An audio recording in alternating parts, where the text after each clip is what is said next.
From America's inception up until recent history, many leaders of our country, regardless of political party, have placed more faith in the people and providence than they did in big government.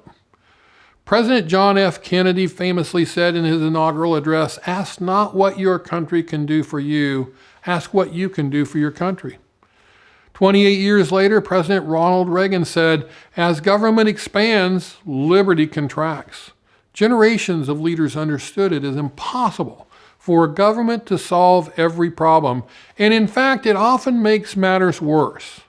Kansans have taught me that they would like government to do fewer things, but do those things better. Sadly, too many of today's leaders, like President Biden, taking a vastly different approach, spending tax dollars to unnecessarily grow government with little focus on actual results or the future financial burden on our children. Many of Governor Kelly's proposals mirror Joe Biden's extreme approach, spending money rather than cutting taxes for our families, all while chipping away at freedom, personal responsibility, and public safety. She wants billions in new state and federal spending to increase welfare for able-bodied working-age people in the form of Medicaid expansion.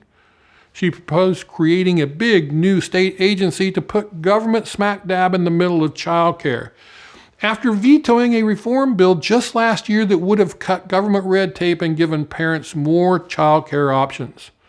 And last year, Governor Kelly even vetoed a bill to ban human smuggling in Kansas, despite President Biden's border security failure that makes our families less safe. Her agenda and actions have been a significant departure from her campaign promise to govern from the middle. Last session, Kansas Republicans led the effort to put more dollars back in the hands of Kansas families by immediately axing the food sales tax to zero, lowering income taxes across the board, and holding down property taxes. Last year, we worked hard to meet the governor in the middle by passing a sustainable plan to reduce taxes. Unfortunately, Governor Kelly chose to play politics and vetoed this measure. With a soaring ending balance and a healthy rainy day fund, we remain more committed than ever to boosting household incomes and take-home pay. Too many family conversations in the living room are centered around higher prices and economic uncertainty. Kansas families deserve relief from inflation in the form of tax cuts, not a bigger government. Republicans also favor lasting solutions that work for our vulnerable populations, things like higher medical reimbursement rates, support for community mental health centers, eliminating the intellectual and developmentally disabled waiting lists, and increasing access to care with support for charitable health care clinics. These steps actually provide better care without growing the welfare state and dependency. Limited resources should be reserved for the truly needy instead of siphoning them away to able-bodied adults who don't want to work and who have access to other healthcare options. While we're at it, we will take more action to rein in energy costs during times when family budgets are squeezed by inflation.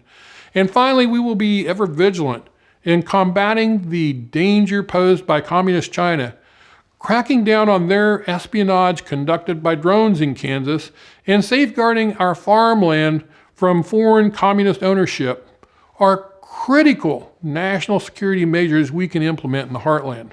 This year, with a clear agenda that puts people above politics, we will improve the services you receive from the state, like good highways and fully funded public schools, while limiting further government intrusion in citizen lives.